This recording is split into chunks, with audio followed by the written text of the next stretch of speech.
तर good morning मित्रांनो. आता मुंबई टू कर्नाटक राईडमध्ये आज डे 2. आज आपण अक्कलकोटला स्टे केला होता. त्याच हॉटेलमधून अक्कलकोट ते गणगापूर असा रूट आहे आपला आजचा. अक्कलकोट 65 किलोमीटर आहे. सकाळी आम्ही निघालो तेव्हा 1 तास 20 मिनिटं दाखवत होतं. आता लवकर थोडा निघालो. 6 आत्ता सकाळचे वाजले 6:30ला आम्ही तिकडनं निघालो. आता झाले 6:45.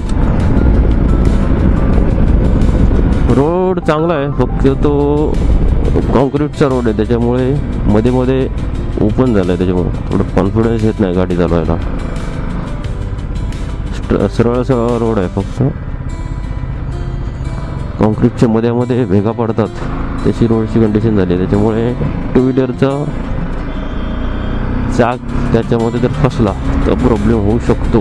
सो मी जास्त काळजी घेऊन चालवतोय. थोडा ओव्हरटेक करताना किंवा काल जोरात रात्री पाऊस पडला बहुतेक, त्याच्यामुळे सगळीकडे ओलं आणि वातावरण पण थोडं थंड आहे इकडचं, मस्त.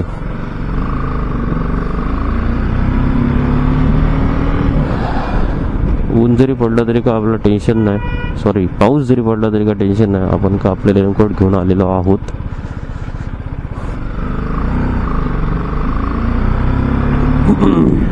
सामान सगळं जे होतं ते हॉटेलवरती रूमवरतीच ठेवलं आहे, कारण परत मुंबई साईडला जात असताना सेम रूटने जायचं आहे, परत बॅक यायचं आहे. सो सामान सगळं फिरत बसण्यापेक्षा हॉटेलवरतीच ठेवलं, जाताना कलेक्ट करू, टेन्शन नाही. मध्ये मध्ये स्पीड ब्रेकर आहेत पण ते दिसत पण नाही, म्हणजे हॅचिंग पट्टी वगैरे का मारलेली, कलर प्रिंट.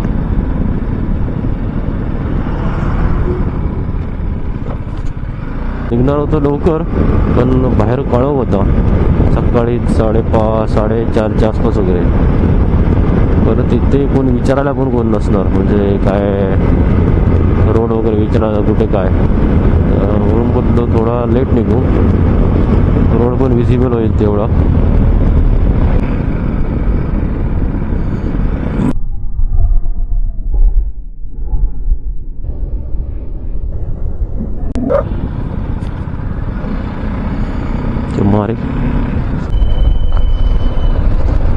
रोड कंडिशन बऱ्यापैकी खराब आहे, चांगला असा नाही, तर ठीक आहे. एवढा पण काही खराब नाही आहे, थोडंफार आहे.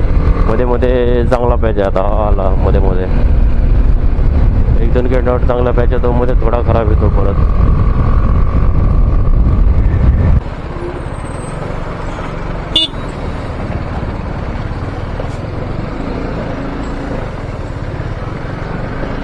ते रे चांगलाच ऑफ रोड झाला. हे कंटिन्यू झाले मध्ये मध्ये, त्याच्यामुळे जास्त हे होतंय ट्रॅफिक म्हणजे पुढे जायला नाही भेटत. पूर्ण रोड कव्हर करून चालतात. गाणगापूर अजून 43 किलोमीटर. गव्हर्नमेंट ऑफ महाराष्ट्र कबलीपुरगी काय अफजलपूर गाणगापूर 43, अजून 43 किलोमीटर गाणगापूर आहे. आता परत एक रोड चांगला भेटलाय, मध्ये थोडा खराब भेटत.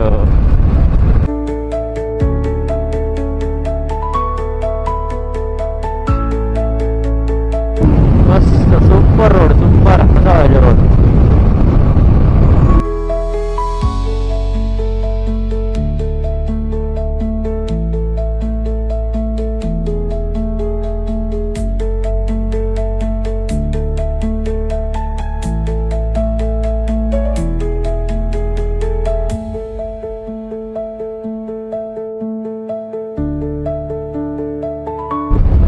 रोड कंडिशन होते मध्येच काही ठिकाणी थोडे ऑफ रोड वगैरे, म्हणजे खडबडीत रस्ता होता वगैरे. हा एक पॅच भेटला, एक नंबर, मज्जा आली मज्जा.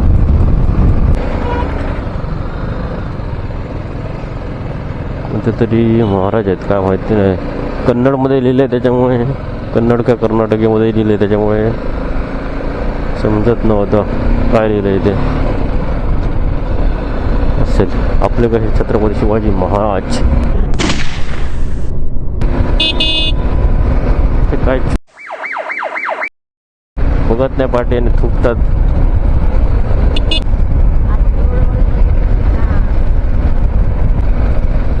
तर फायनली मित्रांनो आपण आता गाणगापूर मंदिराच्या इथे पोहोचलो आहोत. हा मेन गेट आहे. मेन गेटमधून आतमध्ये एंट्री करू. लेफ्ट साईडने बहुतेक एंट्री दिसते. इथे बाईक कार्स वगैरे भरपूर दिसत आहेत.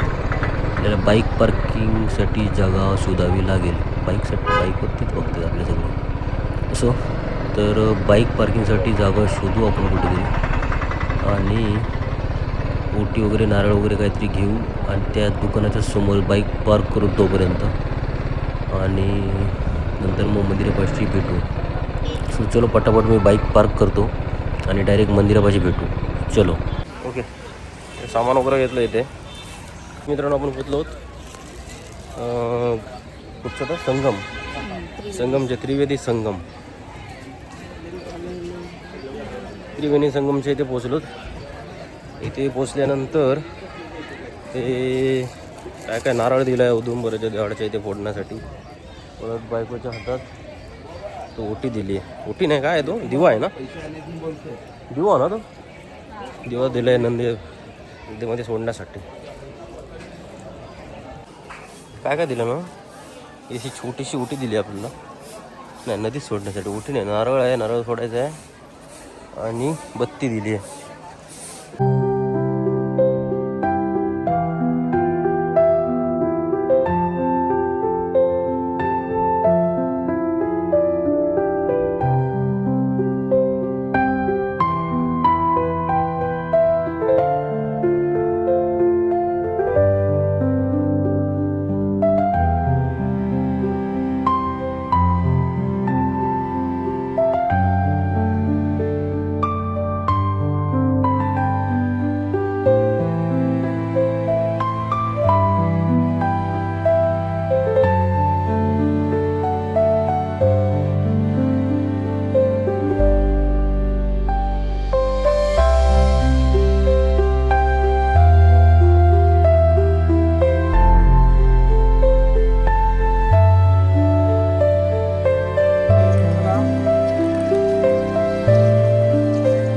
आपण आता त्रिवेणी संगमला आल्यानंतर फर्स्ट इथे नदीच्या घाटी येतो. इथे बत्ती वगैरे देतात. इथे वरती बत्ती नारळ इथे नदीला अर्पण करायचं. पाय वगैरे धुवायचे आणि वरती जायचं. असं आहे. बरीच लोक आहेत इथे. इकडनं खाली आल्यानंतर इथेच भेटतात बत्ती वगैरे सगळं सामान इथेच भेटतं.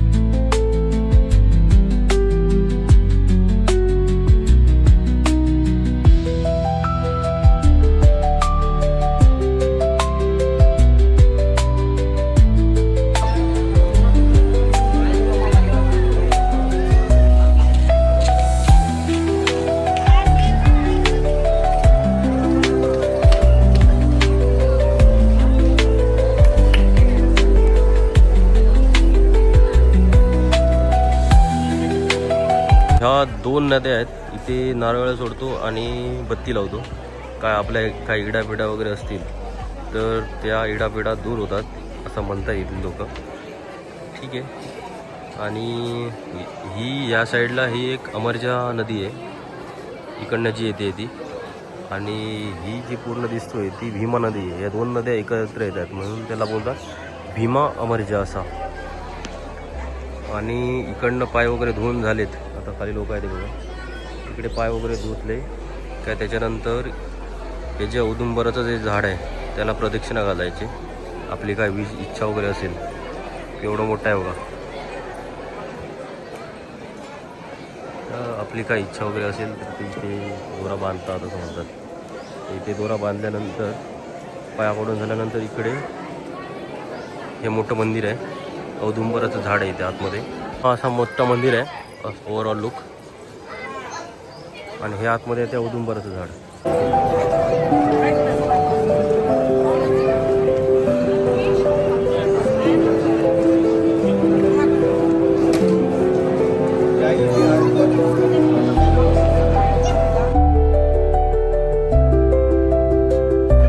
आता हा या आतमधला मंदिराच्या आतमधला परिसर. हे जे सेंटरला आहे औदुंबराचं मोठं मोठं झाड आहे आणि त्याच्या भोवती थोडी बसण्यासाठी वगैरे जागा आहे. तर बरीच लोक अशी बसली आहेत गुरुचरित्र वाचण्यासाठी. देऊळ बंद या पिक्चरमध्ये तुम्ही बघितलं असाल की ती बाई गुरुचरित्र वाचत असते. ती हीच ती जागा. बसण्यासाठी वगैरे जागा आहे. पूर्ण एरिया आहे हा. हे बघा गुरुजी बसले आहेत.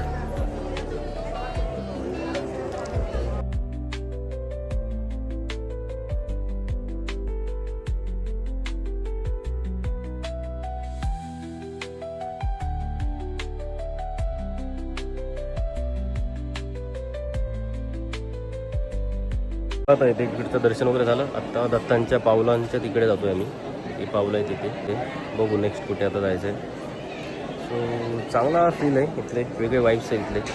थोडा पॉझिटिव्हिटी असं येतं वाटतं. आणि मेन काय जास्त कोण असं जबरदस्ती नाही करत की घ्याच म्हणून. किंवा काही दर्शनासाठी आपण गेल्यानंतर की बोलतात लोक की जबरदस्ती करतात घ्या किंवा असं पैसे द्या वगैरे. तसं तर इथे काही नाही आहे. चांगलं आहे आणि मस्त आहे. छान वाटलं इथे. थोडं पॉझिटिव्ह वाटलं दत्तांच्या सोबत राहून. मस्त वाटलं इकडे आल्यानंतर. एकदम थोडंसं पॉझिटिव्हिटी आली असं दत्तांच्या सोबत. आपण दर्शन वगैरे झालं. आता कुठे पादुकांच्या इथे झालं आहे म्हणजे तर दत्तांची जिथे पादुका आहेत तिथे जातो आहे. सो चलो आता पण तिकडे जाऊ. चलो. दत्त मंदिर आहे. या आतमध्ये दत्त मंदिराच्या आतमध्ये दत्तांची पावलं गाभाऱ्यामध्ये ठेवली आहेत. आतमध्ये व्हिडिओ शूटिंगसाठी वगैरे काय अलाव नाही आहेत. पोलीस वगैरे आहेत त्याच्यामुळे. तर हा ओव्हरऑल बाहेरून रूप आहे. भरपूर लाईन होती. बऱ्याच वेळ लाईनमध्ये उभे राहिलो. पाऊण तास समथिंग लाईनमध्ये उभे होतो आम्ही. इथे समोर फ्रंट साईडला फोटो वगैरे काढण्यासाठी अलाव आहेत. पण आतमध्ये जाऊन फोटो वगैरे काढू शकत नाही. आता हा आहे मार्केट. इथे या मार्केटमध्ये काय प्रसादी वगैरे खरेदण्यासाठी काय घ्यायचे असेल ते घेऊ शकता. तर मित्रांनो मंदिराचं दर्शन घेऊन झालं. दत्तांचं मेन मंदिराच्या इथे आलो होतो. लाईन होती. थोडी गर्दी भेटली पण ठीक आहे. अर्ध्या पाऊण तासाची लाईन होती. पटापट झालं दर्शन. काही प्रॉब्लेम नाही. मेन गोष्ट इथे पार्किंगची. पार्किंगसाठी बाहेर जागा आहे. 2 व्हीलर 4 व्हीलर. तसं काय पार्किंगचा पण काही प्रॉब्लेम नाही.